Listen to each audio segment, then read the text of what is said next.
nice. All right, so great. What a great day. What a great day. Bienvenidos a Forrestal.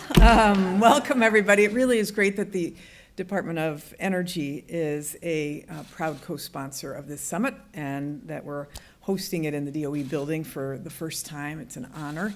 And for those who are watching, we wish you were here, but we appreciate the fact that you are watching, participating, and hopefully together joining with us in our quest for equitable distribution of the benefits of clean energy across our nation in every pocket of the nation. So the president has launched these big goals, which I know you're aware of: 100% clean electricity by 2035, net zero by 2050. Big goals, right? But here's the thing.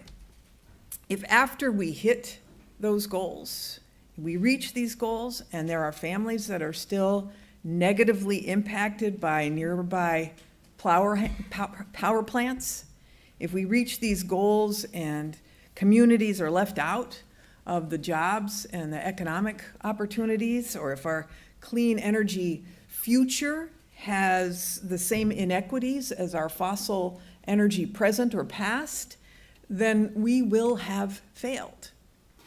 So we know what the situation is. I know you've been talking about it. You know, we know that many Latinos are grappling with today's energy system in a negative way. On average, Hispanic households spend more money to pay their energy bills than non-Hispanic white families. We know that 40% of Hispanic families struggle to pay those bills. We know that Hispanic people are more likely to live in an area with polluted air or water. We know that they're 43% more likely to lose work days as a result of extreme heat, which is getting even more extreme, obviously, with climate change. So we know these inequities. And at the same time, while this is not true in the Department of Energy and in the STEM fields, it is true that 17% of the energy workforce out there identifies as Hispanic or Latino. So, and they're especially well represented in clean energy. It's out of 19% of the overall population. So there's movement, but we need more of that here in the Department of Energy and in the STEM fields. And we have so many clean energy technologies that are coming online that are so exciting that this department is working on, you know, technologies that will lower costs, technologies that'll lift outcomes, lift communities that have been left behind, that will build resiliency. So much promise in the clean energy technologies that are being developed in these walls and around the 17 labs that are across the country, with 100,000 DOEers across the nation working on these next generation solutions. But we got to make sure that the solutions are in the communities that have been left behind. Justice 40, the President's Justice 40 initiative is all about that, of course 40% of the benefits of the investments being made accrue to communities that are communities of color, communities that have been left behind, communities that are disadvantaged or underserved.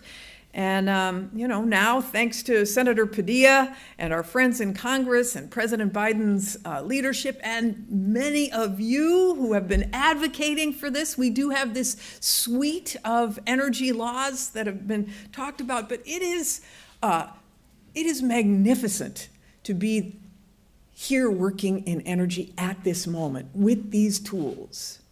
I like to frame, actually, there's three of them that I like to frame. One, the first one, of course, that was passed was the bipartisan infrastructure law. I consider that sort of like the spine, the backbone of our clean energy suite of laws, this agenda.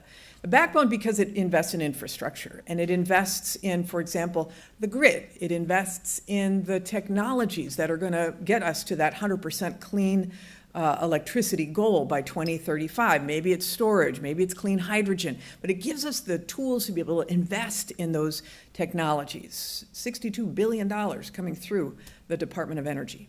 So that's the spine. The second one is really the brains, which is the Chips and Science Act. And that, of course, so many of these technologies require semiconductors, right? Semiconductor chips. So we wanted to make sure, we, meaning the administration, wanted to make sure that we had the ability to invest in the fabrication of those chips on our soil so that we can build up our own supply chains, but it also authorized an investment in science as well, in our science enterprise to keep us competitive.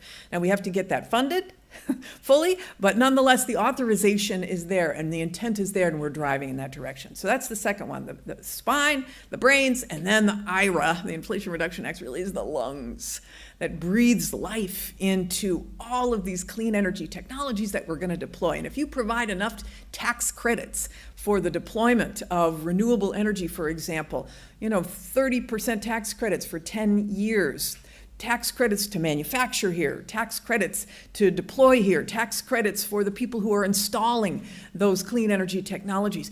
It makes the United States become irresistible for locating those businesses.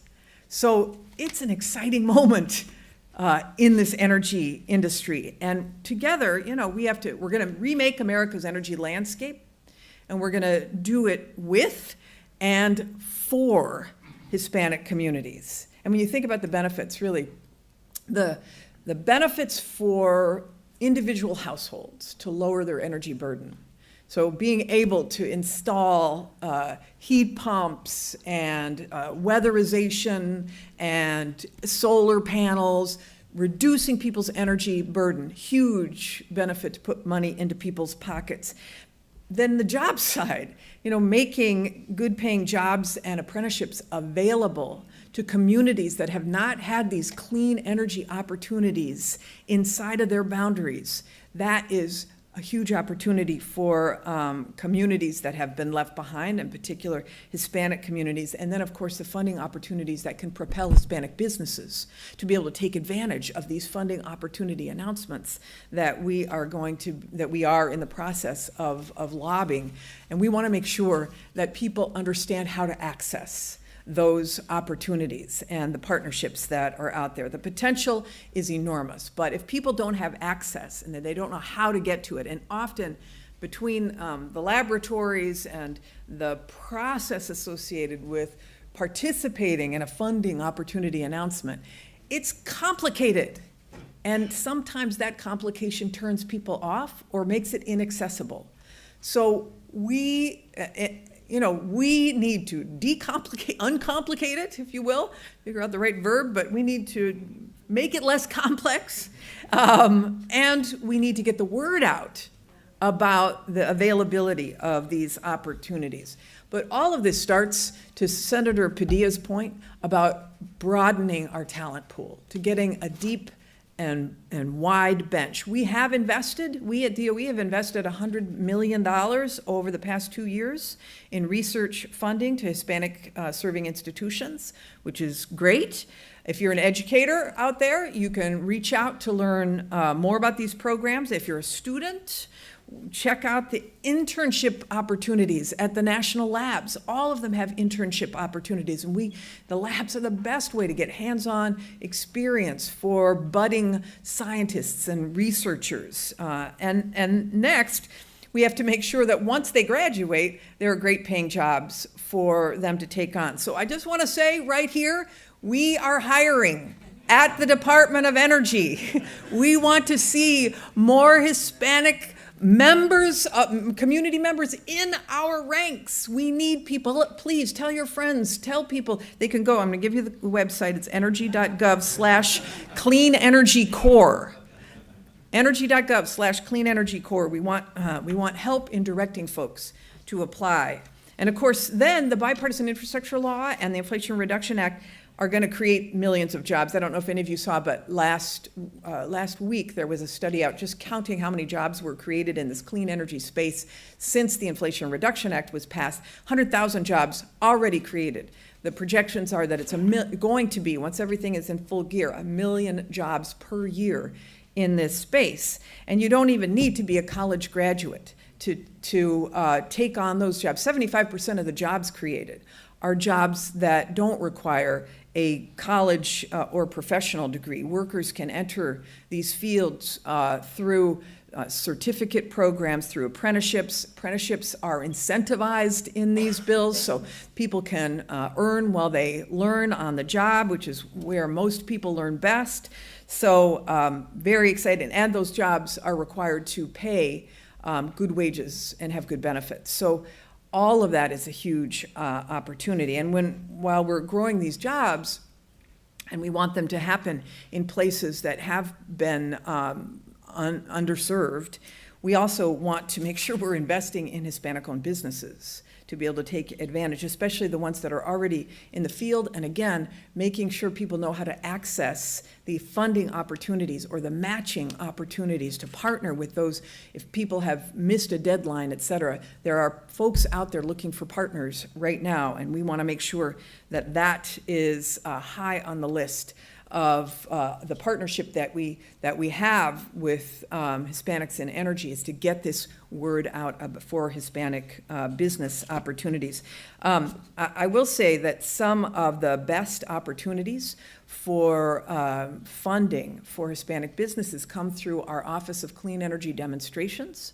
They are putting out $21 billion for projects in carbon capture, in energy storage, in geothermal, in clean hydrogen, and other emerging opportunities. And for that, people can go to energy.gov/BIL to see what's out there right now that they can participate in. And we want to as well make sure that some of these opportunities go to projects in rural areas and in communities where folks haven't yet enjoyed the benefits of clean energy. For the first time, we're asking all applicants under the bipartisan infrastructure law funding at the Office of Clean Energy Demonstrations, all applicants to enter a community benefits plan where they are required to show the benefit to the community. In fact, these funding opportunity announcements are being weighed, they're being evaluated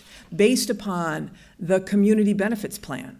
So we want to lift communities. It's got to be done with communities, and it's got to benefit, and this is part of Justice 40, benefit communities that have not been at the table. Just quick example of this is that President Biden went to Puerto Rico in October and said that the Department of Energy is going to help to rebuild the Puerto Rican grid in the way that the Puerto Rican community wants it to be built, meaning that Puerto Rico has a goal of getting to 100% renewable, not just clean, renewable energy by 2050. And to do that, they have to do 40% clean energy, renewable energy by 2025. That's a huge jump because they're right now under 5%. So Puerto Rico is, as you know, an island that has been assailed by hurricanes. Since Hurricane Maria, they lost 3,000 people. So energy justice becomes a question of life and death. And this is why now the Department of Energy, thanks to Congressman Grijalva's push, we have $1 billion to go into Puerto Rico and do rooftop solar, which is exactly what the community wants. We will be able to put tens of thousands of homes to bed at night feeling more secure, because for Puerto Rico, energy resilience is a question of life and death. And so I'm so proud of our team that is working in Puerto Rico to make that happen. Yes, to our team. So bottom line is we really, to get all these goals, to be able to have more Hispanic serving institutions be able to take advantage of this, to partner with businesses, to be able to have more Latinos serving in STEM fields and in the Department of Energy as well as outside, in order to make sure that family members have lower energy burdens. We need to get your feedback and we need to enlist your support.